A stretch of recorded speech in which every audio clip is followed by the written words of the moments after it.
I would trade Westbrook for almost anybody at this point. You ain't lying. Literally 100%, almost anybody. I just don't think he has it anymore. Should any team want Carmelo Anthony? Blasphemous. That's Yes, just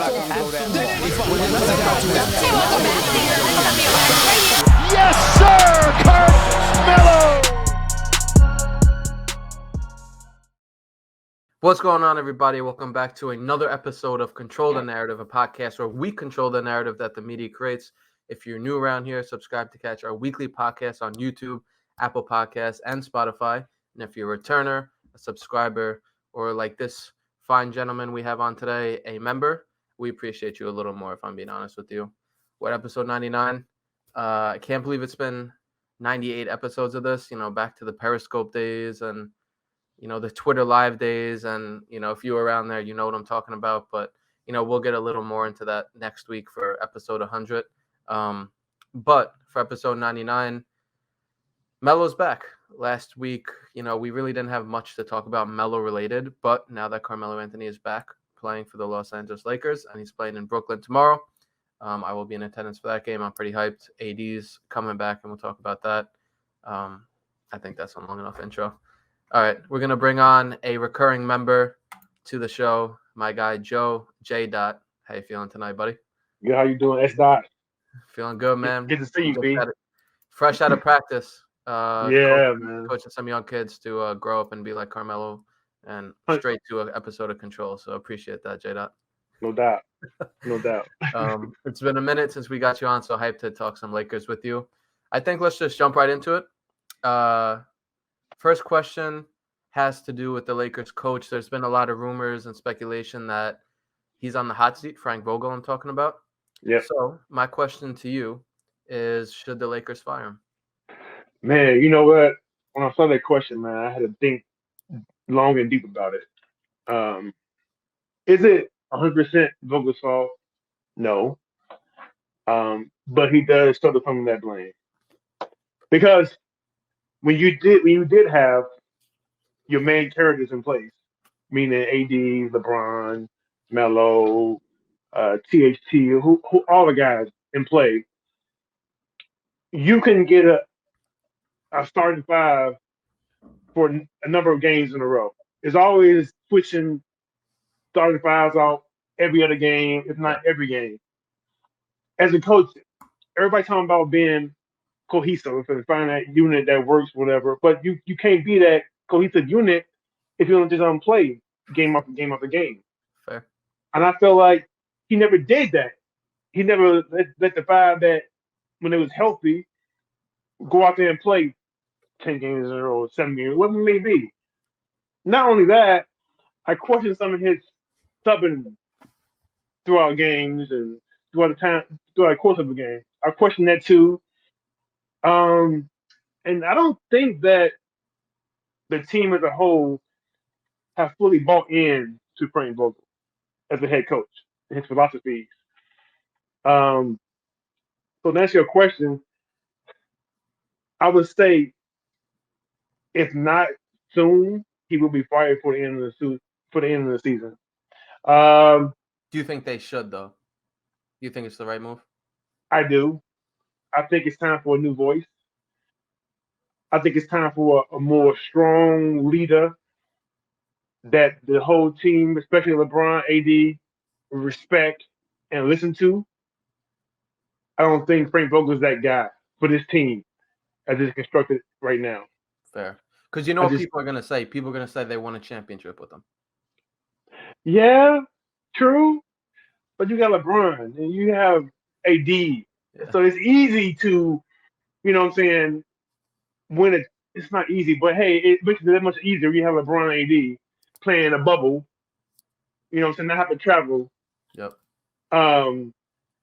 It's that much easier. I think it's just time for a new voice, man, a new direction. Yeah. Preferably for the All-Star break. I think it's time, man. Because sorry? 3 weeks until All-Star break, coming up soon. Yeah, man. And they're on a big-time road trip right here. They beat Orlando, which is a terrible team or what have you. We got Brooklyn tomorrow night. If you come on a road trip, let's say 2-4 or whatever. If it looks bad, he might have to go, man. I really believe that. To be honest with you, man, I thought he was going to get fired today. I was like convinced that when they were down almost fucking 30 last night in Miami, I was like, he's not going to make it to Brooklyn. And obviously they had this comeback and they were within 2 possessions at one point. But man, to me, like when I think of this question, my mind goes to, all right, if they do fire Vogel, like who can they get? And when Vogel was out with COVID, Fizdale was coaching. And I didn't think he did a bad job. Like, you know, being a Knicks fan and watching him those fucking few years in New York, I was like shit in my pants. I was like, are you fucking serious? We have to deal with Fizdale. Like, even if it was for a week. And Melo seemed to get the ball more with Fizdale. The Lakers did decently without Fizdale. I think they went like 2-1 or 2-2, or it was something like that. So should the Lakers fire him? Look, I agree with everything that you said in terms of it seems like they don't really buy into whatever he's saying. Even like when you see them on the bench listening to him, or just like philosophies defensively and out. Exactly. It seems like they just aren't bought in. But at the same time, you know, the other side of me says, what are the odds that they would fire him and it would work out well? Like, let's say they promoted Fizdale. Would they hire another coach for the rest of the season, just like trying to implement a whole new offense or defense? To me, like what you talked about with, even when they were healthy, he didn't really put a consistent rotation out and let the guys gel with each other. I just feel like this team is already struggling to gel, and LeBron was out, now AD is out, and just back and forth, that I feel like if there's even more just inconsistency, I just don't really know how it benefits them. But do you think that Fizdale is a guy though? Like, definitely not. Come playoff time, Definitely not. When it's game 3 or 4, they gonna really buy into him and his philosophy. No shot. I don't buy in. I don't believe that. No shot. And we saw him in New York for what, 2-3 years, make zero adjustments. So like, exactly, if he didn't make any adjustments in New York, I don't know if he's gonna do it in the playoffs. And like, you know, he had some good years with the Grizzlies that people will bring up and shit like that, but they were a good fucking team. And you know, right. I don't know. And then like we spoke about Frank Vogel and how they respond to him. Like, I've watched the last 4 or 5 games Lakers playing. They just seem so lackadaisical, man, on defense, man. Yeah. You know, like everybody has been saying, they don't seem locked in. They're getting beat off assignments. You know what I'm saying? Defense ain't there. That's part of your coach, man. You're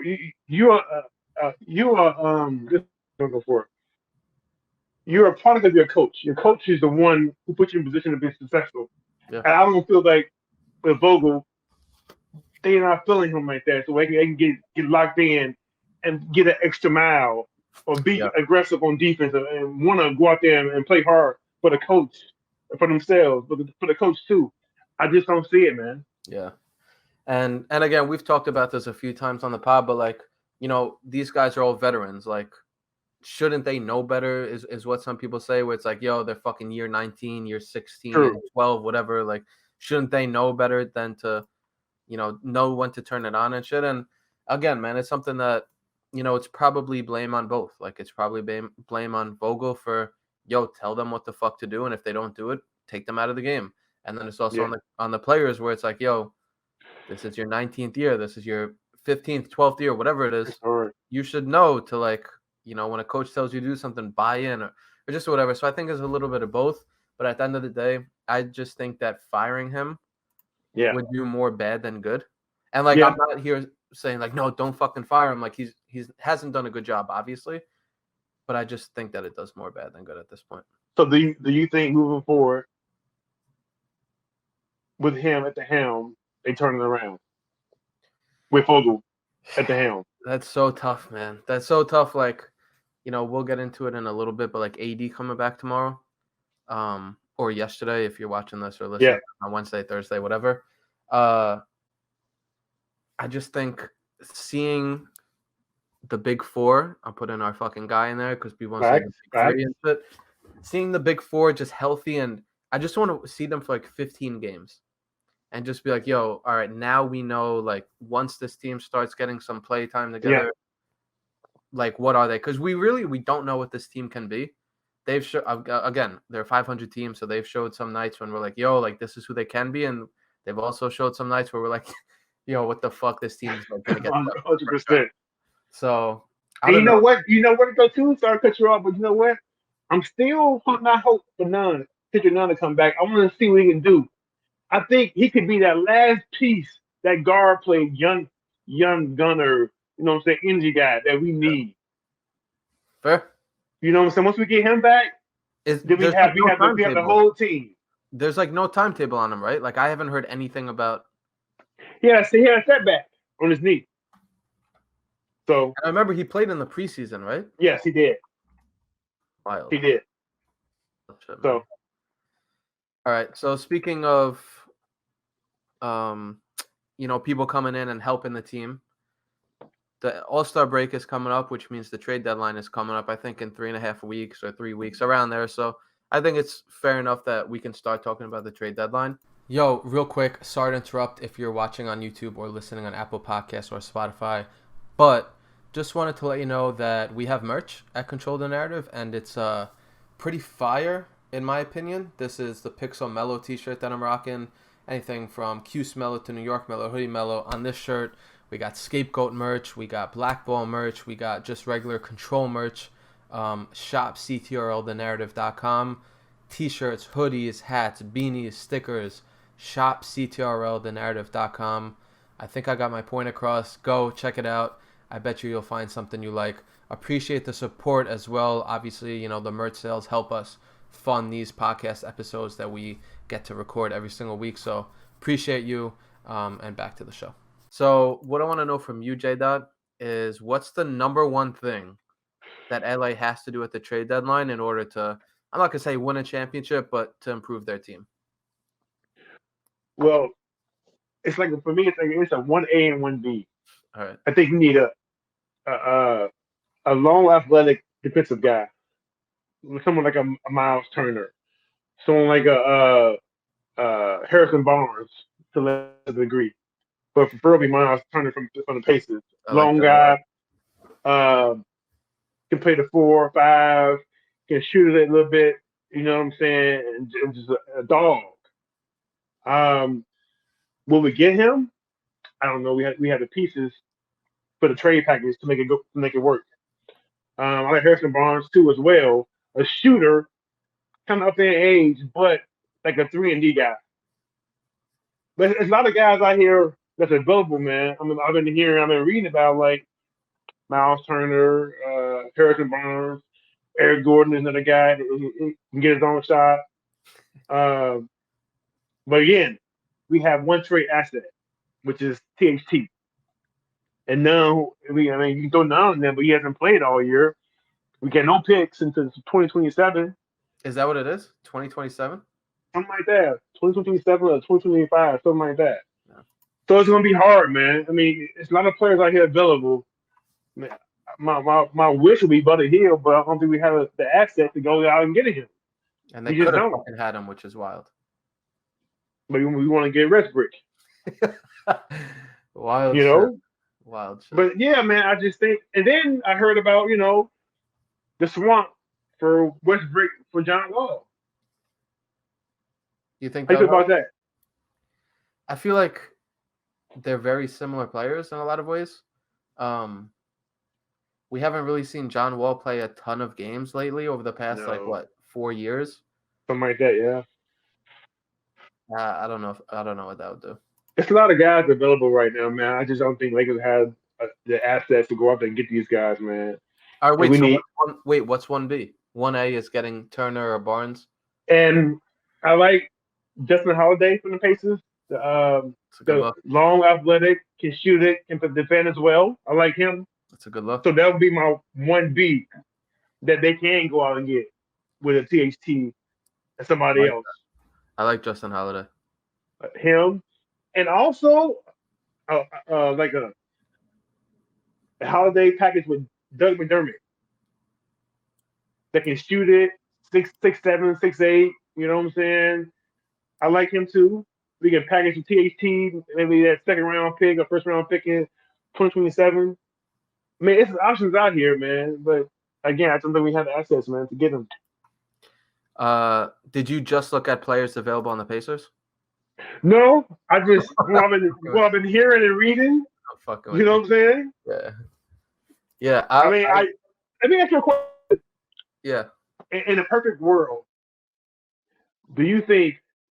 I'm just saying, if we can somehow get Ben Simmons to the Lakers, would that equal us making a deep run in the playoffs? If we had to give up, say, I'm just saying hypothetically, Westbrook, THT, none, and some minimum contracts. I am not a Ben Simmons fan, but I think he makes a lot of sense on the Lakers. From a defensive standpoint, you put him in there with LeBron, AD, Melo, you throw in Ariza, and who was it? The rest of the guys. I think from a defensive point, that can fit really well, man. I don't think it never happened though, but yeah, Philly would never do that. But no, you could play LeBron a little more off the ball, and like him and Russ are already splitting ball handling duties a little bit. That's interesting. I would trade Westbrook for almost anybody at this point. You ain't lying. Literally almost anybody. But for me, yeah. Go ahead. Go ahead. I'm sorry. I was just gonna say, for me, my number one thing that LA has to do at the trade deadline is trade THT. I don't give a fuck who they get back. Obviously, if they could get a guard who can defend, who's a good defender, I think Justin Holiday is a really good look. I like that a lot. I think it would really be addition by subtraction. Mm-hmm. I think it would be addition by subtraction because he's just been so bad for the Lakers, and they just have to keep playing him because they're paying him $10 million a year and $30 million over the next 3 years. So they have to just put him out there and hope that he'll start playing a little better. So that's the number one thing I want to do. And a lot of people have said things like that about, what about Miles Turner? Or, people, shout out Chris, my guy Chris has been talking about Jeremy Grant and shit like that. And I heard that too. For me as a Melo fan, I wouldn't want that.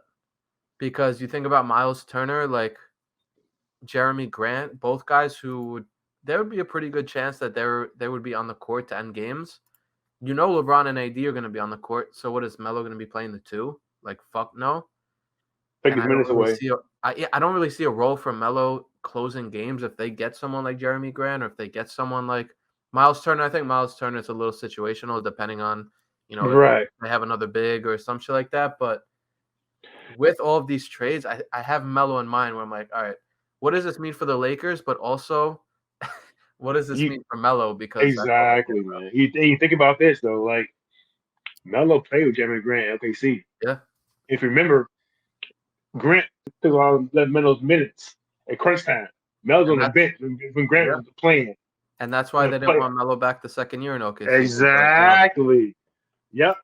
That's why I ain't bring him up. I mean, he's a good player. He's playing really well for the Pistons these days, man. Yeah. But for the Lakers, what they need, I mean, I don't think he's a great fit, but he can help, but he's not a great fit for what they want to do. Yeah. I don't think. Yeah, I think the Justin Holiday is a really good one. Another thing is just like, people talk about the Lakers not, defending the rim and, they don't really have guys like that, especially when LeBron and Melo have been playing the 4 and the 5. Yeah. I think obviously that starts with keeping guys in front of you. If you keep guys in front of you, then you're not going to have people blown by you and getting layup after layup after layup like they have been getting on the Lakers since AD's been out. So I think, like, obviously AD coming back is going to help that out a little bit. But I just think getting a guard who can play defense, because Avery Bradley, for all the shit that people say about him, he's not a great defender right now. And I think, getting someone who, not that they could get someone that's a lockdown defender, but somebody who can play defense, who's a guard who can play the 1, 2, 3, because Westbrook doesn't play D. They really don't have a lot of good defenders in their backcourt. Mm-mm. I feel like that would be huge. Yeah. For guys like, when they go up against, Dame's out, but, Dame or De'Aaron Fox or just guards who've been fucking killing them. So who do you think a guard out there that we can target for that position? You think right I now? don't really know. I don't have one off the top of my head, but I guess off the top of my head, this would never happen. Probably not, but like Pat Bev or Minnesota, where like the Timberwolves, they're kind of shaky, and again, not that they would. Him and Russ fucking hate each other, so that would never happen. But Yeah, something like that in that mode. yeah, I just like that. somebody like that who's defensive minded, who is like, doesn't need to score. And again, Avery Bradley is defensive minded, Yes, but he's he not. passes Brown, man. For sure. That time in his career is over. For sure. And if you have LeBron and AD for sure closing games, Yeah. we hope that you have Melo. So those are three bigs for the most part. You have 3, 4, 5, Melo, LeBron, and AD, whatever order you want to put them in. And then you have Westbrook, who, outside of that one game that he didn't close, they're going to close him every game. So it's like, all They right, don't have to, unfortunately. Yeah, is it going to be Monk? Is it going to be Bradley? Like, who is it? It's going to be THT. And I just feel like if they had a solid defender, that would really help a lot. And obviously get rid of THT because I just think he's been unbelievably bad.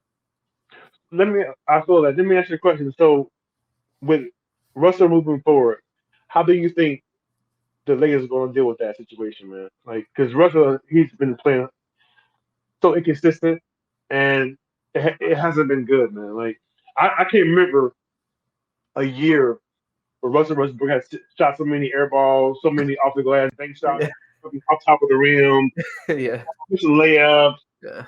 air balls, missing. It's been bad, man. What option do they have?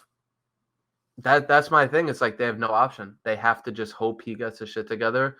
And my brother, he's a LeBron fan, so he's been watching a lot of Lakers too. And we've been talking about the games, and the bar for Russell Westbrook right now is so low, it's insane. It's like, yo, just don't play like shit. Just shoot like around 50% and only turn the ball over like 3 times, and grab some rebounds, and like we're good. And I'm like, how crazy that's the bar that's set for a guy who's getting paid $40 million a year. Like, just don't play like shit, and people are happy. It's wild. It's wild. So I don't think they have a choice. They just got to like hope that they play him a little bit. They stagger his minutes with LeBron, so he's the ball handler, and just hope that he doesn't lose the game for them, I guess. Bro, it's bad. Like, you can't play him. Like, LeBron you just can't play him, man. Especially in crunch time. I don't think he can't make upper jump shots. It's so much pressure on him for himself, for man back home, playing Laker world, and you can just tell it's mounting and mounting and mounting, and he's still in that. Yeah. Every game. Yeah. Speaking of mountain, there's a mountain coming back tomorrow night for the Lakers, AD. All right, last interruption, because if you're watching or listening to the podcast for this long, you probably fuck with us. And if you fuck with us, you'll probably fuck with all the perks that you get from being a Control the Narrative member, whether that's access to our invite-only Discord where we're talking basketball all the time, or opportunities to join the next episode of Control. So whenever we need a guest, I go in our Discord, I say, yo, who's free? Who wants to hop on the next episode? And I pick from there. You get 20% off merch forever, and then you also get member-exclusive merch, all by being a member. Tiers start at $2 a month. So if you fuck with us, go check out a membership, CTRLthenarrative.com, and I will see you in the Discord. All right, back to the show for good. Anthony Davis, I think he missed like 16 games or 17 games or something. Yep. So we know it's going to help the Lakers. He's a guy that can score the ball. He's a guy that plays great defense. We know all that. But what I am curious to know from you is, what do you think Anthony Davis's return is going to mean for Melo? Because obviously they play very similar positions. Well, I've been hearing a lot of talk, man, about when he does come back, they're going to play more at the 5, which will bode well for Melo, because Melo can play the 4. His minutes may drop a tad, but not that much. So if he's open to playing that 5 spot, man, I don't think it will be that much of a dip. Because when you think about it, for me, when Melo, LeBron, AD's on the court together, Melo was thriving at times, man. Getting the catch and shoot looks, man. Getting open, go space out to the corner or the wing for the catch and shoot looks. He was thriving early in the season.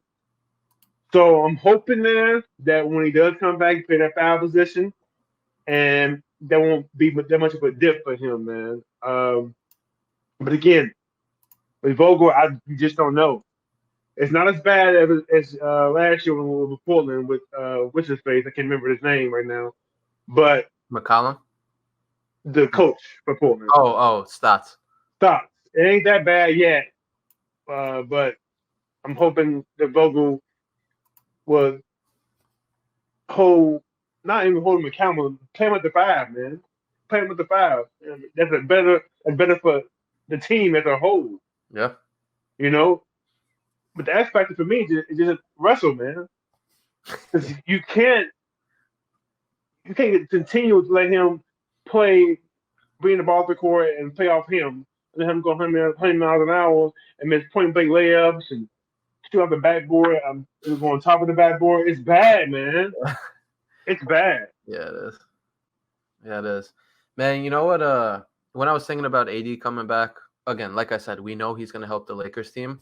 But my first thought was, fuck, man, that means, less shots for Melo and, his numbers are going to dip and all this shit. And I have right here Melo's numbers before AD got hurt and Melo's numbers after AD got hurt. Mm-hmm. So before he got hurt, he was scoring 13.4 points per game on 10.4 shots, right? After he got hurt, and obviously, everybody thought, all right, Melo's going to have a bigger role. He was scoring also identically 13.4 points on 10.8 shots. So 0.4 shots a game more, which, like, to me, when I saw that, I was like, wait, what the fuck? So he was literally getting the same amount of shot attempts and scoring the exact same amount of points. And to be honest with you, his field goal percentage went up very little. But what really stood out to me was his three-point percentage went from 41.3% to 34.7%. And I'm not saying that's the single reason that Melo's been shooting the ball a little worse, but what I was watching the game and thinking to myself was, obviously Melo's playing a lot more of the 4, like even the 5 sometimes, him and LeBron. Yeah. And when that happens and there's no AD, there's shooters all on the 3-point line. So they're not going to put all 4 guys on the 3-point line. They're going to have some guy by the rim, whether it's on the baseline or setting picks or whatever. And I just feel like that role from Melo, it needs to be a little of both. It needs to be a little of, all right, let him sit at the 3-point line to get shots, but also run some pick and roll action with him, or let him handle the ball or mix it up as opposed to just sitting out there. Yeah. And when AD was playing, I just feel like the court was more open for Melo able to just sit at the 3-point line instead of, fighting for rebounds and shit like that. Yeah, I agree with that. I think it's going to be good for him. I think that, again, hopefully this is all assuming he plays the 5, because if he again is just like, yo, I want to play the 4, and he played the 5 a little bit before he got hurt, but I think it's going to be interesting because it'll allow Melo to kind of pick his spots a little more as opposed to just being by the rim and, hoping to get a couple offensive rebounds. Like last night, there was a play where like he was trying to tip the ball out. And I think instead of a play like that, he's going to be in the corner and they're going to get down for 3 instead of fighting for a rebound. So exactly. But you think about it, like AD, when he's back, he demands double teams, you know, and which means open shots to Melo or whoever's in the corner on the wing. You know what I'm saying? Melo, he thrives at that. Catching and shoot, open shots, whether it's in the middle of the game. As long as he's in rhythm. First. Exactly. Fact, 100%. 100%. That's what he's, these past couple years especially, he's thrived on that, man, the opportunities, man, the catch and shoot looks, man. That's what he do. Mm-hmm. He wants to get the ball during the crunch time. Be that man to give him a dagger when he need it. You know what I'm saying? So yeah, I feel you on that. 100%. It's gonna be interesting, man. I mean, again, we obviously saw them for a lot of games together, for the majority of the season together. But I'm curious. Obviously, the Lakers will be a better team, and I think Melo will be a better player. Yeah, it's gonna be interesting, man. I just hope Vogel just get the consistency, man. When AD come back and get a lineup he's happy with, and let them play 4 or 5 games in a row. Just let them do what they do. Yeah. What happened happened. But let them play together, man, for multiple games. You have to with the cohesion. If you don't, you switching every other night. They don't. You can't have a cohesion Yeah. moving forward. Yeah. You know what I'm saying? Now we come down on stretch playoff time, being here, and before you know it, we still playing on different lineups every other night. You can't have Bro, that. if they make it at this fucking point. Yeah, what we is AC, 9C right now. I literally just looking it up. They are 8. Damn, Minnesota is actually tied with. Actually, they're 23-23. The Lakers. How crazy is that, man? Timberwolves. We struggle to beat them. We lost to them a couple of times too, I think. Yep. Yeah, they did. One time they beat them by like fucking 30. And then even last night, was it last night, night before last, we played Orlando. We were struggling with them until the second half. Orlando. Before Melo stepped up and he's like, Frank Exactly, Vogel, second half. It was 19 or something like that in the second half, man. Yeah. Come on. Yeah.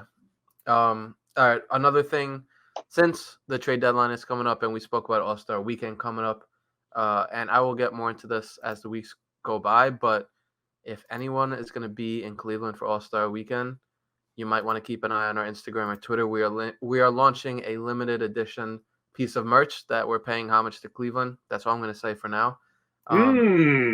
But one thing, All-Star voting is over.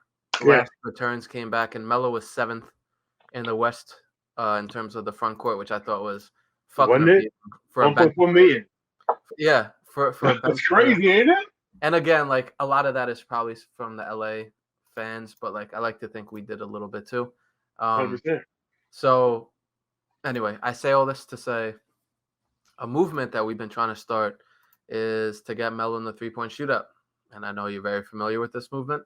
So I want to know from you, honestly, how you think Melo would do in a 3-point contest. Listen, I think Melo should really consider doing this, man. Like, in your last couple of years in the league, man, with your stroke, the way you shoot it, and it's on a big stage, and you clutch, I can see him in the finals with Steph.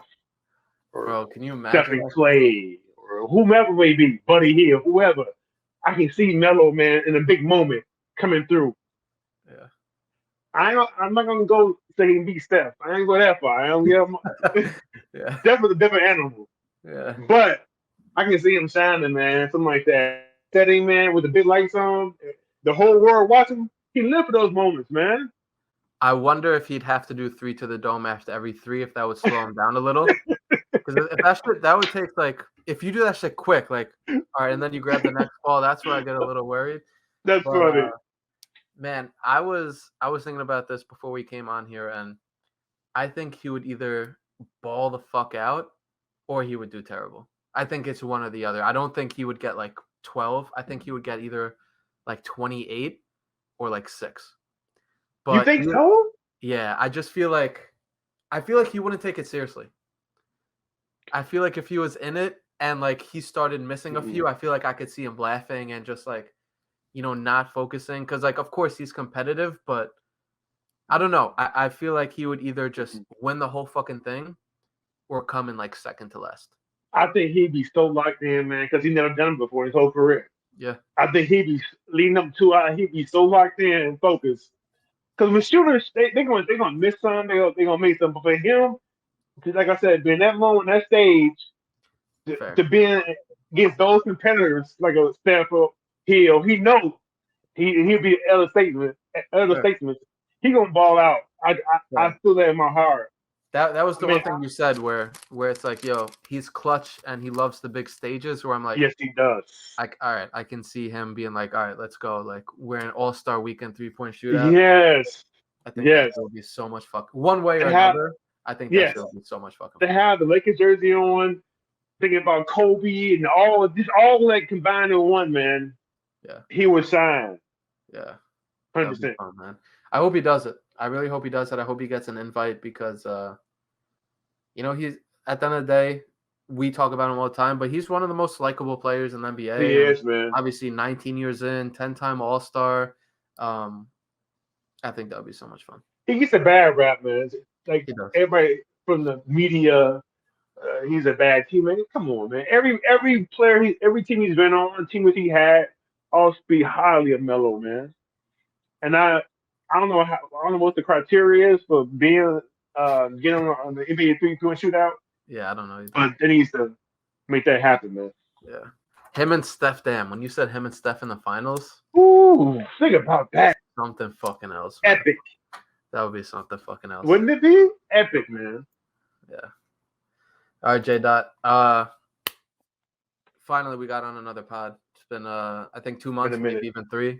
It's been a minute, but always good to come on here and talk with you. But you know this, before we let you go, we want to give you the floor to control a narrative. Doesn't have to be Melo related. Doesn't have to be basketball related. Doesn't have to be sports related. So if you have one, I will give you the floor to control a narrative. Well, for me, man, you know what? Like you spoke about a second ago, we haven't done a pod in like 2 or 3 months. I've been away from my team during that time with some family situation I was going through. And before I left, we were like, what? 0-3? I think something like that. We haven't won a game. We hadn't won a game yet. And my first game back was about 2-3 weeks ago. We lost by 30. It was a bad loss. The team was down. My guys were down. But we kept practicing, kept grounding on the court, you know what I'm saying? Talking amongst each other, trying to get better. Real quick, I just want to – Joe is an assistant coach. Yes. What he's talking about. He's not talking about the Lakers. He's talking about his team. Sorry, guys. Yeah, I'm an assistant basketball coach at Shawnee Mission North High School in Shawnee, Kansas. And my guys, we lost our last game, we lost by 30 points to Olathe West High School here in Shawnee, Kansas. And anyway, we battled back. We grinded out in practice every day. Get our first win last week versus Shawnee Mission West. Won by 15. Let's go. And to see my kids' faces after the W, after all the hard work we put in on the court day in, day out, all the tough love I showed them, we won that game. So shout out to them. Shawnee Mission North High School basketball team. Good job, guys. And my second narrative on control, man, and I lost my mom over the holidays. It was a tough time for me and my family. It came unexpectedly, and it's been tough to deal with. But through prayer and through support from my family and friends, I have my good days and my bad days. When I say, I'll let this say, man, tell your family and friends how much you love them, man, every day, man, because you never know when your last day on this earth will come before you. I did spoke to my mom on Thanksgiving, the night of Thanksgiving, and the last thing I said to her was I love her. Thanksgiving night, and she passed away 4 days later. So I did get to tell her I love her. So my point again, saying all that, tell your loved ones how much you love them, man, whenever you can, because you never know when the last day will come. That's one narrative under control. Respect, man, and we're all sending so much positive energy your way, and your whole family's way. Appreciate that. Like I said, I can't even imagine, but that is beautifully said. Obviously, not to the extent, but we had to put down my dog.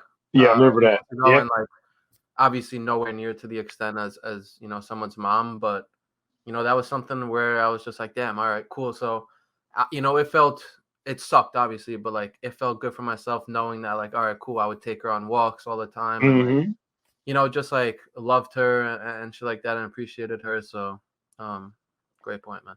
Great point. Absolutely, man. Absolutely, S.I.